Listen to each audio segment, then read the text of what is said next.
मूल विशेषता यही है कि कल्प वृक्ष दर्शन कर जोई, पतन निरोग मन दुखी न हुई। इनके दर्शन मात्र से प्राणी अपनी समस्त प्रकार की बाधा से मुक्त हो जाता है।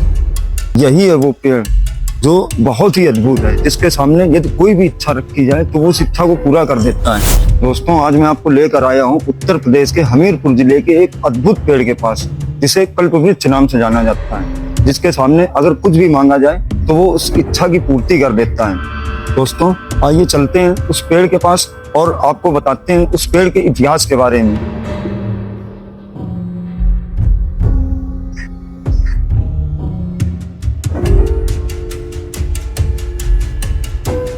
दोस्तों, आप देख सकते हैं यही है वो पेड़ जो बहुत ही अद्भुत है, जिसके सामने यदि कोई भी इच्छा रखी जाए तो वो उस इच्छा को पूरा कर देता है।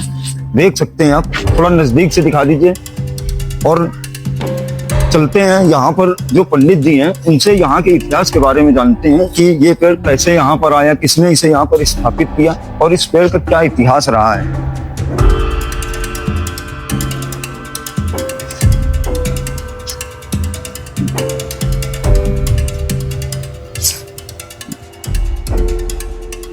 पंडित जी सीताराम। पंडित जी, इस पेड़ की क्या विशेषताएं हैं? मतलब कल्पवृक्ष नाम से जाना जाता है, लोग बाग बताते हैं कि एक इच्छा पूर्ति वृक्ष है, तो इसका क्या इतिहास रहा है, कुछ इसके बारे में जानकारी बताइए। देखिए, कल्प वृक्ष एक ऐसा कलयुगी देव वृक्ष माना जाता है जिस वृक्ष के नीचे बैठ करके किसी प्रकार की कोई इच्छा इनसे कही जाए तो उस इच्छा की पूर्ति करने वाला ये वृक्ष माना गया है। वैदिक पुराणों में कल्प वृक्ष का विशिष्ट अध्ययन है।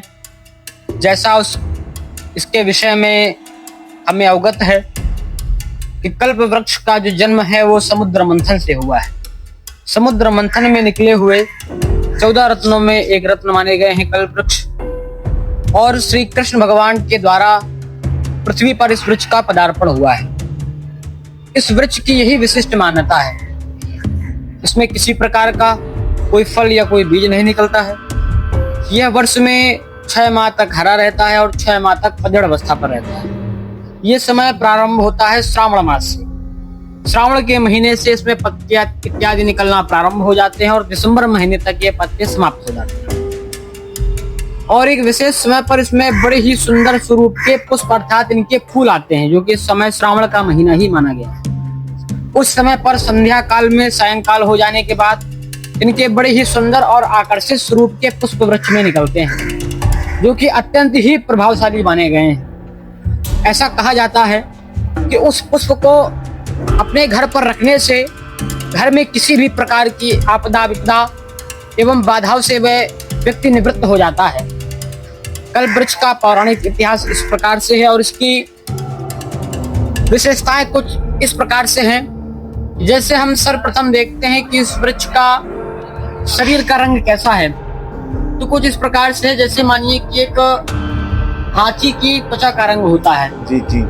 ऐसे ही जब हम वृक्ष को नीचे से इनकी स्थिर आकृति पर देखते हैं, वह आकृति एक हाथी के पैर के समान ही हमें अनुभव होती है।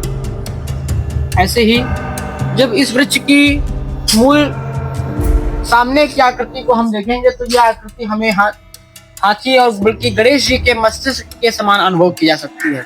जी, इनकी ये सूंड की तरह ही लग रहा है। गणेश जी की सूंड की आकृति बनी हुई है। और जब हम इस दिशा से को देखेंगे तो यहाँ पर हमें शंख चक्र इत्यादि जैसी आकृतियों के भी दर्शन हो जाएंगे। स्पष्ट रूप से शंख चक्र गदा जैसी आकृतियां देखने को मिलती हैं। वृक्ष में पत्तियों का भी एक विशिष्ट समूह है कि प्रत्येक पत्ती इसकी बिल्व पत्र की भांति 3, 5, 7 इस पद्धति से ही हमें देखने को प्राप्त होती है। और वृक्ष की मूल विशेषता यही है कि कल्प वृक्ष दर्शन कर जोई, पतन निरोग मन दुखी न हुई। इनके दर्शन मात्र से प्राणी अपनी समस्त प्रकार की बाधा से मुक्त हो जाता है और यही कल्प वृक्ष का विधान है। और महाराज जी, इस पे जो पुष्प निकलते हैं तो क्या वो आपके पास हैं? जी, वो पुष्प अभी उपलब्ध हैं। तो आइए मैं आपको पुष्प के दर्शन कराता हूँ। के दर्शन एक बार करा दीजिए महाराज।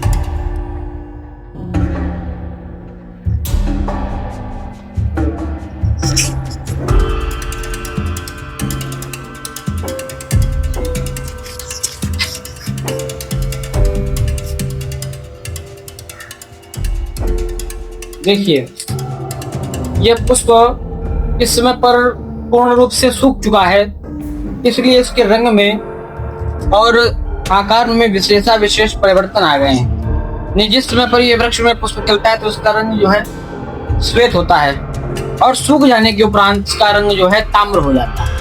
हम देखते हैं कि वृक्ष को जैसे ही आप पुष्प को जैसे ही आप खोलते हैं तो पुष्प का विशिष्ट गुण यह है कि जिस प्रकार इस वृक्ष की आकृति को हम किसी भी दिशा से खड़े होकर के देखने पर इसका आकार अनुभव करते हैं, उसी प्रकार की वृक्ष की ही आकृति का एक सूक्ष्म आकार इसके पुष्प के भीतर भी हमें प्राप्त हो जाता है। यह पुष्प की एक बड़ी ही अद्भुत विशेषता मानी गई है। इस पेड़ की तरह ही लग रहा है, बिल्कुल, जैसे ये खुद एक कल्प वृक्ष ही हो। जी बिल्कुल, जिसमें हजारों, एक वृक्ष पे हजारों पुष्प यानी हजारों कल्प वृक्ष उत्पन्न होते हैं। और आप देख सकते हैं पुष्प बड़ा ही सुंदर लग रहा है। देखिए, इसे नजदीक से देखिए और ये उस वृक्ष के आकार का ही लग रहा है। तो महाराज जी, इस पुष्प की क्या खासियत है कि अगर इसे घर पे रखा जाए तो ऊपरी बाधाओं यही मान्यता है कि इस पुष्प को कल्प वृक्ष का प्रसाद कहा गया है। जी, वृक्ष में जैसा कि हमें अवगत है कि किसी प्रकार फल या बीज आदि की उत्पत्ति नहीं होती है और यही एक मूल कारण है कि कल्प वृक्ष किसी भी अन्य स्थान में लगाया नहीं जा सकता। तो प्राकृतिक और ऐश्वरीय माया से कल्प वृक्ष जहाँ विराजमान है वह वहीं पर स्थिर है। तो पुष्प को ही इनका दूसरा रूप मान करके इसे अपने घर में रखा जाता है, क्योंकि ये पुष्प का अत्यंत ही प्रभावशाली गुण है कि जो भी व्यक्ति इस पुष्प को अपने समीप रखता है तो वह सभी प्रकार की बाधा कष्ट आदि से निवृत्त हो जाता है। सीताराम। तो महाराज जी, ये जो पुष्प हैं ये किस सीजन में प्राप्त होते हैं? मतलब यह पुष्प श्रावण मास में निकलता है। श्रावण मास में, जैसा कि हम देखते हैं कि यह पुष्प सूर्यास्त हो जाने के उपरांत यानी चंद्रमा के प्रकाश में श्वेत रंग का खिलता है और रात भर खिले रहने के उपरांत सुबह ब्रह्म मुहूर्त में सूर्य के प्रथम किरण से ही पुष्प मुरझाना शुरू हो जाता है और उसके रंग में भी परिवर्तन आ जाते हैं और वह ताम्र यानी तांबे के समान हो जाता है, जैसा कि हम उसको प्रत्यक्ष देख रहे हैं। जी, तो दोस्तों आप देख सकते हैं इस वृक्ष की महिमा बहुत ही अपार है। और जैसा कि अभी पंडित जी ने बताया है, तो पुष्प को घर पे रखने पे काफी सारी परेशानियों से आजादी मिल जाती है और पुष्प और पेड़ दोनों बहुत ही प्रभावशाली हैं। जो यहाँ पर आप देख सकते हैं काफी श्रद्धालु आते हैं दर्शन के लिए और काफी लोगों की मनोकामनाएं, इच्छाएं पूर्ति होती हैं, इसीलिए लोग यहाँ पर आते हैं। और दोस्तों, वैसे तो धरती पर कई सारे कल्प वृक्षों का जिक्र आता है, लेकिन ये जो कल्प वृक्ष है ये श्री कृष्ण ने स्वयं यमुना नदी के तट पर स्थापित किया था। और देख सकते हैं सरकार द्वारा यहाँ पर काफी देखरेख भी की जाती है और काफी श्रद्धालु यहाँ पर आया करते हैं। और एक बार आप और देख लीजिए कल्प वृक्ष को, इसके जो नीचे का आकार है वो बहुत ही मोटा है। पेड़ इतना बड़ा तो नहीं है पर इसके नीचे का जो आकार है वो बहुत ही मोटा है और बहुत ही भक्त यहाँ पर दर्शन करने आते हैं, इच्छाएं भी पूरी होती हैं लोगों की। तो दोस्तों, मेरी माने तो आप एक बार इस कल्प वृक्ष के दर्शन करने जरूर आए, जो कि उत्तर प्रदेश के हमीरपुर जिले के यमुना नदी के तट पर बना हुआ है। तो दोस्तों, कुछ इसी प्रकार की वीडियो देखने के लिए जुड़े रहिए हमारे YouTube चैनल KNP यूट्यूबर्स में। मिलते हैं नेक्स्ट वीडियो में।